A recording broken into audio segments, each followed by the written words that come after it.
સાથે લખન નજર કરીએ મહત્વપૂર્ણ સમાચારો પર તો અમદાવાદના ઘાટલોડિયા વિસ્તારની નેશનલ સ્કૂલ બહાર વિદ્યાર્થી પર હુમલો અન્ય યુવકોએ શાળા બહાર આવી વિદ્યાર્થી પર છરી વડે હુમલો કર્યો છે। અગાઉની અદાવતમાં શાળા બહાર આવી ચૂક્યા યુવકોએ હુમલો કર્યા હોવાની પ્રાથમિક માહિતી સામે આવી છે।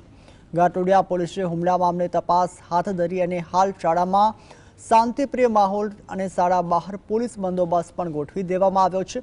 વિદ્યાર્થીને સારવાર માટે હોસ્પિટલ ખસેડવામાં આવ્યો છે।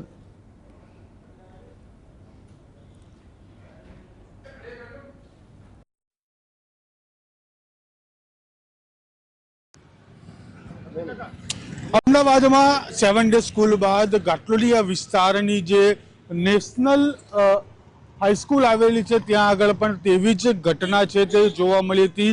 આપણે જે જગ્યા ઉપરના અત્યારે હાલ દ્રશ્યો જોઈ રહ્યા છો તે જગ્યા ઉપર ધોરણ 10ના જે વિદ્યાર્થીઓ છે તેની મારામારી છે તે થઈ હતી ને છરી લાકડી અને કડાનો જે ઉપયોગ છે ત્યાં મારામારીમાં કરવામાં આવ્યો હતો તેવું પોલીસ દ્વારા પુરવાર પણ કરવામાં આવ્યું છે અને પોલીસે પ્રેસ કોન્ફરન્સ કરીને તેની જે માહિતી છે તે પણ આપી છે।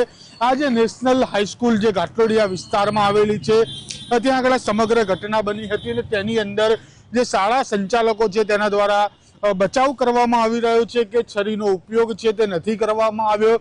તો બીજી તરફ શિક્ષણ અધિકારી છે તેના દ્વારા પણ જે બચાવ છે તે કરવામાં આવી રહ્યો છે કે શાળાની અંદર જે બહારના વિદ્યાર્થીઓ હતા તેના દ્વારા હુમલો કરવામાં આવ્યો છે, પરંતુ પોલીસે અત્યારે હાલ જે કાયદાના સંઘર્ષમાં આવેલા જે આરોપીઓ છે તેની અટકાયત કરી છે અને જે પૂછપરછ છે તે હાથ ધરવામાં આવી રહી છે। આશરે 3 જેટલા લોકો આ સમગ્ર ઘટનાની અંદર ઈજાગ્રસ્ત થયેલા પણ જોવા મળી રહ્યા છે। એટલે કે કહી શકાય કે દિવસે ને દિવસે શાળામાં જે મારામારીનું પ્રમાણ છે તે પણ ખૂબ જ વધતું જોવા મળી રહ્યું છે। કેમેરા પર્સન જીવા ભરવાડ સાથે ધવલ બારોટ, GSTV અમદાવાદ।